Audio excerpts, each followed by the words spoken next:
Hello students, statistics के second part को continue करते हुए आज हम स्टडी करेंगे कि स्टैटिस्टिक्स क्या होता है। इसका फर्स्ट पार्ट हम पहले अपलोड कर चुके हैं। जिन बच्चों ने नहीं देखा वो डिस्क्रिप्शन बॉक्स में लिंक से भी देख सकते हैं, अदरवाइज चैनल से भी आप उसको प्लेलिस्ट से भी चेक कर सकते हैं। तो स्टैटिस्टिक्स के सेकंड पार्ट में हम शुरू करते हैं कि सबसे पहले कि स्टैटिस्टिक्स क्या होता है। स्टैटिस्टिक्स सिंपली हम डिफाइन करते हैं study and the manipulation of data.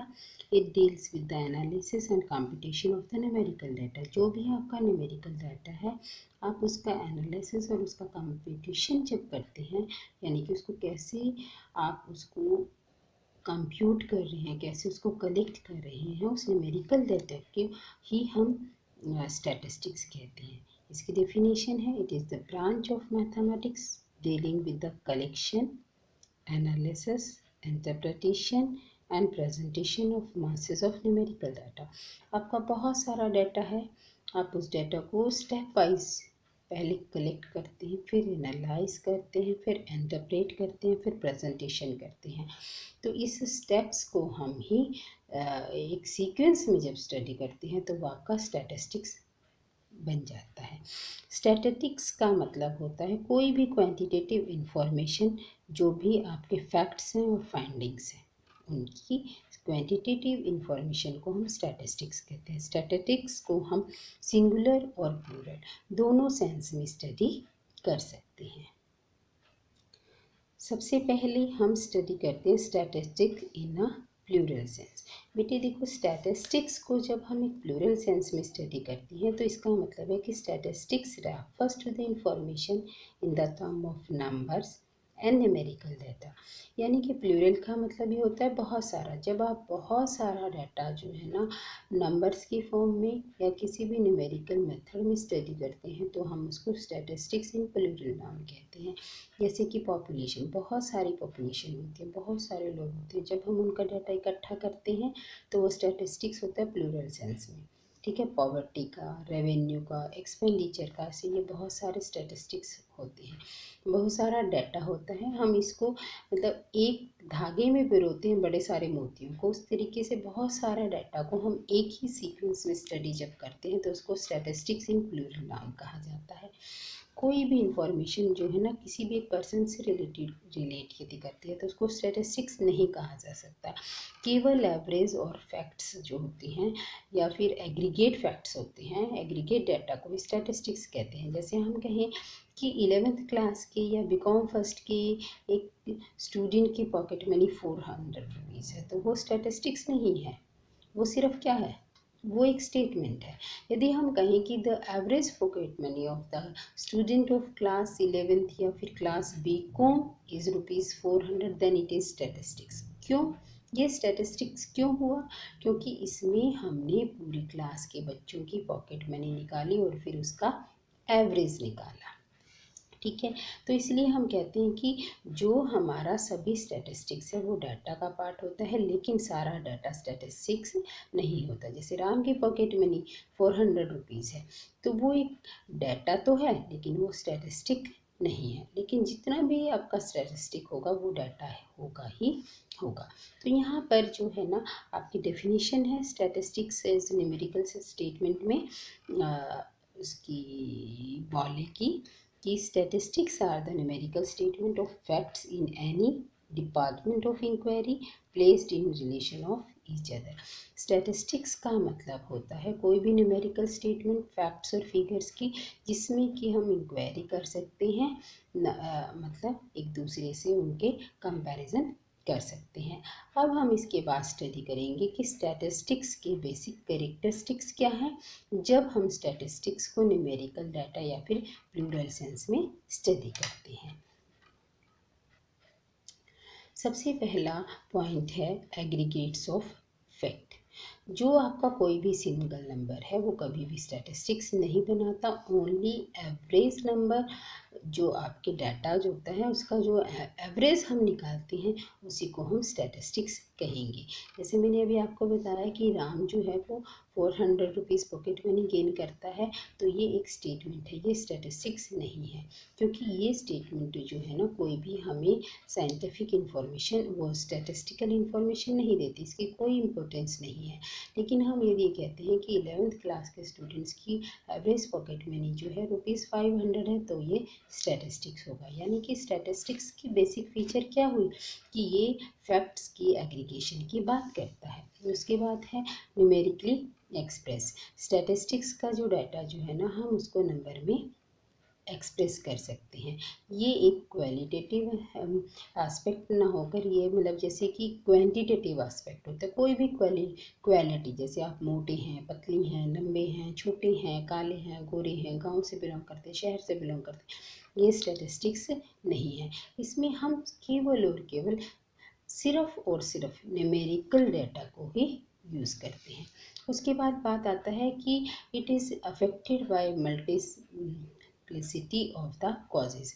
जो आपकी इंफॉर्मेशन है, जो भी आपका डाटा है, वो एक मेथड पर नहीं, एक फैक्ट पर, एक फिगर पर, एक कारण पर नहीं, बल्कि बहुत सारे कारण होते हैं उसके पीछे, बहुत सारे फैक्टर्स होते हैं।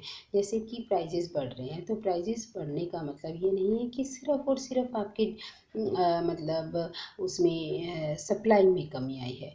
इसकी का और भी बहुत सारे कारण हैं। जैसे यदि डिमांड बढ़ जाती है तभी भी प्राइस बढ़ जाते हैं, यदि वेजेस बढ़ जाती हैं, यदि लेबर मिलें बंद हो जाती है, गवर्नमेंट टैक्स लगा देती है, पेट्रोल के प्राइजेस बढ़ जाते हैं, तो ऐसे बहुत सारे कारण होते हैं प्राइजेस के बढ़ने के। तो स्टैटिस्टिक्स का जो डाटा होता है वो एक कारण से नहीं बल्कि बहुत सारे कारण से इफ़ेक्ट होता है।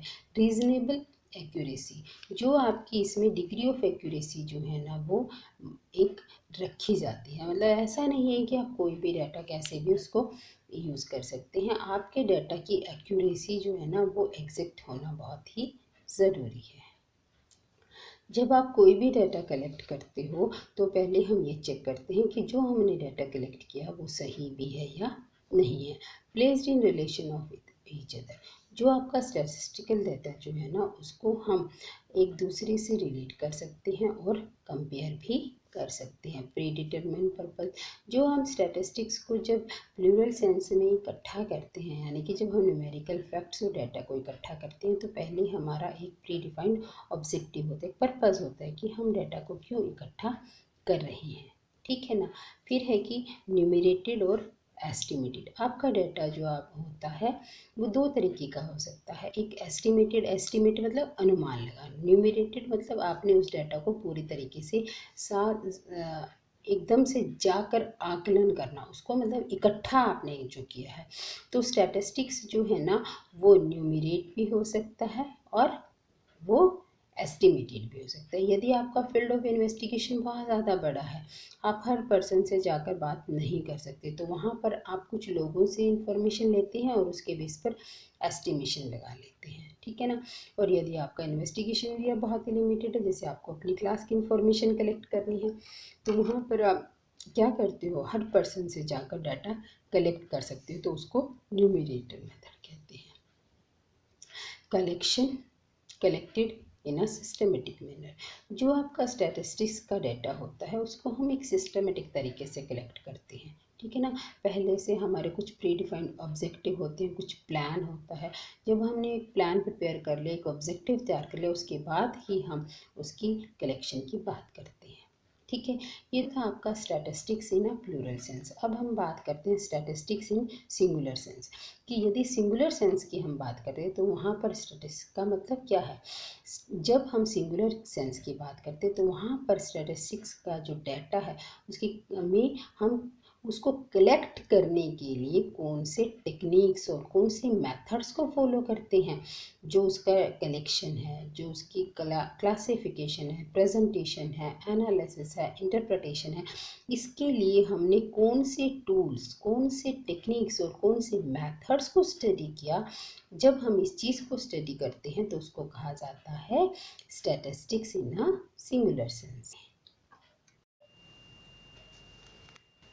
इंटरप्रिटेशन की। ठीक है, फिर उसके बाद है हम बात करते हैं इसकी डेफिनेशन की।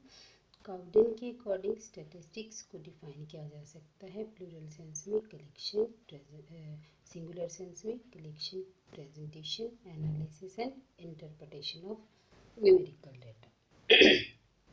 अब है कि जब हम स्टैटिस्टिक्स को सिंगुलर सेंस में स्टडी करते हैं तो उसकी स्टडी की स्टेजेस क्या हैं। इसके लिए हमारे जो स्टेप्स हैं वो सीक्वेंस वाइज हैं, हमें ऐसे ही रखने पड़ते हैं। सबसे पहले हम करते हैं कलेक्शन, फिर आती है आपकी ऑर्गेनाइजेशन, फिर प्रेजेंटेशन, फिर एनालिसिस और फिर इंटरप्रिटेशन। यदि हम इनका फर्स्ट लेटर लिए तो ये वर्ड बन जाता है हमारा कोपाई, COPAI।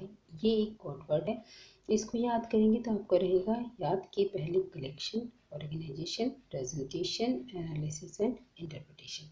उसके बाद हम बात करते हैं कि जो हमारा ये है COPAI है, इसके लिए हम क्या क्या टूल्स यूज़ करते हैं। जैसे कलेक्शन है, यदि आप डाटा को कलेक्ट करते हैं तो आप कर सकते हैं सेंसस मेथड के थ्रू या फिर सैम्पल मेथड के थ्रू। ऑर्गेनाइजेशन जो है वो होती है एरे या फिर टेलीबार्स से। प्रेजेंटेशन होती है टेबल, ग्राफ, डायग्राम्स से। एनालिसिस होती है डाटा की प्रेजेंटेशन, परसेंटेज, एवरेज, कॉरलेशन और रिग्रेशन के थ्रू। ठीक है, इसी तरीके से यदि हम बात करते हैं इंटरप्रिटेशन की, तो इंटरप्रिटेशन जो है वो की जाती है magnitude of percentage, average and the degree of relationship between the different variables से। उसके बाद फिर हम बात करते हैं स्कोप ऑफ स्टैटिस्टिक्स। स्टैटिस्टिक्स का जो हम स्कोप स्टडी करें तो उसका स्कोप जो है ना, उसकी 3 चीज़ें आती हैं उसके अंदर, nature, subject matter and limitation. Nature of statistics में, अब स्टैटिस्टिक्स का नेचर में आप ये तो नहीं कह सकते कि वो अच्छी है या बुरी। वहाँ पर हम बात करते हैं कि वो साइंस है फिर या आर्ट है। यदि हम साइंस की बात करते हैं तो स्टैटिस्टिक्स को हम साइंस में काउंट कर सकते हैं, क्योंकि इसके अंदर हमारा न्यूमेरिकल डाटा जो है ना, हम उसको एक साइंटिफिक और एक सिस्टमेटिक मैनर में स्टडी करते हैं। लाइक ए साइंस, जैसे साइंस के फैक्ट्स होते हैं उनकी एक सिस्टमेटिक स्टडी की जाती है, ऐसे ही जो आपका स्टैटिस्टिक्स है उसके फैक्ट्स को भी एक सिस्टमेटिक तरीके से स्टडी किया जा सकता है। फिर क्या ये एक आर्ट है? हाँ, एक ये आर्ट भी है, क्योंकि हमारी रियल लाइफ की जितनी भी क्वांटिटेटिव डाटा से रिलेटेड प्रॉब्लम्स हैं, हम उनको स्टैटिस्टिक्स की हेल्प से बहुत आसानी से सॉल्व कर सकते हैं और बेटर तरीके से उनके रिजल्ट्स भी निकाल सकते हैं। तो इसलिए हम कहते हैं कि स्टैटिस्टिक्स का यदि हम नेचर स्टडी करें तो वो एक साइंस भी है और एक आर्ट भी है। अब यदि हम बात करते हैं सब्जेक्ट मैटर की, जो स्टैटिस्टिक्स है उसका सब्जेक्ट मैटर 2 कंपोनेंट से मिलकर बना है, डिस्क्रिप्टिव और इन्फरेंशियल। जो डिस्क्रिप्टिव स्टैटिस्टिक्स है वो ये बताता है कि जो हमारा कोपाई में टूल्स यूज़ होते हैं उनको हम कैसे स्टडी करते हैं, कैसे उनका यूज़ करते हैं। जैसे कि मीन है, median, mode, mean deviation, standard deviation, correlation, इन सबको हम कैसे यूज़ करते हैं। जो आपका इन्फरेंशियल स्टैटिस्टिक्स है वो क्या बताता है कि जो आपके मेथड्स हैं आप उनको फॉलो करते हुए कैसे उनसे रिलेटेड कंक्लूज़न निकाल सकते हैं। जो आपकी यूनिवर्स है, जो आपकी पॉपुलेशन है, यूनिवर्स और पॉपुलेशन का मतलब है कि यदि आपकी क्लास में 50 स्टूडेंट्स हैं तो आप उन 50 स्टूडेंट्स पर यदि सर्वे कर रही हैं तो वो आपका यूनिवर्स का पार्ट होंगे, वही आपकी पॉपुलेशन होगी। तो यहाँ पर यूनिवर्स और पॉपुलेशन का मीनिंग जो है वो इंग्लिश से थोड़ा सा डिफर चला जाता है। ये आपकी मतलब एक एस्टिमेशन बताता है आपको इन्फरेंशियल की बेसिक जो आपका एवरेज है या एग्रीगेट डाटा है वो कैसे है। उसके बाद हम बात करते हैं लिमिटेशन। स्टैटिस्टिक्स की कुछ लिमिटेशंस भी हैं। सबसे बड़ी लिमिटेशन है कि इसमें हम केवल और केवल न्यूमेरिकल फैक्ट्स को स्टडी करते हैं, यानी कि ये जो है ना स्टैटिस्टिक्स जो है ये सिर्फ और सिर्फ क्वांटिटेटिव डाटा में डील करता है, क्वालिटेटिव डाटा में डील नहीं करता, जैसे हमने इसकी डेफिनेशन में भी स्टडी किया था। फिर हम बात करते हैं कि it studies the aggregate only, कि जो स्टैटिस्टिक्स है उसमें सिर्फ और सिर्फ क्वांटिटेटिव फैक्ट्स के साथ साथ एग्रीगेट फैक्ट्स को स्टडी किया जाता है कि इंडिविजुअल स्टडी को हम स्टैटिस्टिक्स का पार्ट नहीं मानते। जैसे मैंने आपको पहले भी बताया कि एक बच्चे की पॉकेट मनी यदि 400 रुपीज़ है तो वो स्टैटिस्टिक्स नहीं है, क्योंकि वो इंडिविजुअल स्टडी है। यदि हम कहते हैं कि एक क्लास के स्टूडेंट्स की एवरेज पॉकेट मनी जो है ना वो 400 रुपीज़ है, तब हम उसको स्टैटिस्टिक्स मानते हैं। Homogeneity of data is must. जब हम स्टैटिस्टिक्स की बात करते हैं तो स्टैटिस्टिक्स में हमारा जो डाटा है उसका होमोजीनियस होना बहुत ज़रूरी है। जो आपकी क्वालिटीज़ हैं, जो आपकी क्वांटिटीज़ हैं, वो जो आपका मतलब एक कल्चर है वो सेम होना चाहिए। जो आपका डाटा है, डाटा की यूनिट्स सेम होनी चाहिए। जैसे कि मान लो आप ह्यूमन बींग पर स्टडी कर रहे हैं तो केवल ह्यूमन बींग को स्टडी करेंगे। वहाँ पर आप किसी और फर्दर जैसे फ्रूट्स की बात करो, एप्पल्स की बात करते हो या फिर हाउसेस को स्टडी करते हो, वो पॉसिबल नहीं है। Results are true only on the average basis. जो स्टैटिस्टिक्स के रिजल्ट हैं वो एवरेज बेसिस पर तो ट्रू हैं, लेकिन यदि हम उनको इंडिविजुअल स्टडीज़ पर करें तो वहाँ पर उनके रिजल्ट्स जो है ना वो गलत हो सकते हैं, वो वैलिड नहीं होते। स्टूडेंट जो स्टैटिस्टिक्स जो है ना यदि एक्सपर्ट यूज़ करें तो आपके रिजल्ट्स सही आते हैं। यदि इनको कोई एरा गैरा नत्थु गैरा यूज़ करता है, एरा गैरा नत्थु गैरा का मतलब है कि जो जिसको फुल नॉलेज नहीं है कि कैसे यूज़ करना है, वहाँ पर इसके रिजल्ट्स जो है ना वो बड़े हार्मफुल होते हैं, बड़े डेंजरस होते हैं, गलत हो सकते हैं बिल्कुल। Prone to misuse. स्टैटिस्टिक्स के डेटा जो है ना उनका मिसयूज़ होना बहुत ही कॉमन है। इनके कंक्लूजन्स जो है ना वो कई बार पूरे के पूरे गलत भी हो जाते हैं। ये थी इसकी लिमिटेशन। उसके बाद है इसकी इम्पोर्टेंस कि इकोनॉमिक्स में स्टैटिस्टिक्स की इम्पोर्टेंस क्या है। सबसे पहले कि quantitative expression of economic problem, जितनी भी आपकी इकोनॉमिक प्रॉब्लम्स हैं उनको आप बड़ी आसानी से सॉल्यूशन उनका निकाल सकते हैं। ठीक है, जैसे प्राइस रिलेटेड है, पॉवर्टी के बारे में स्टडी करना है, अनएम्प्लॉयमेंट के बारे में स्टडी करना है, बहुत आसानी से निकाले जा सकते हैं उनके सॉल्यूशन। उसके बाद है इंटरसेक्टोरल और टेम्पोरल कंपैरिजन। सेक्टोरल का मतलब होता है कि दो एरिया का कंपैरिजन करना, जैसे कि दो फील्ड्स हो गए, कोई एक दो इंडस्ट्रीज़ का कंपैरिजन करना है, दो इकोनॉमी का कंपैरिजन करना है, दो सिटीज़ का कंपैरिजन करना है, तो उसको हम इंटरसेक्टोरल कहते हैं।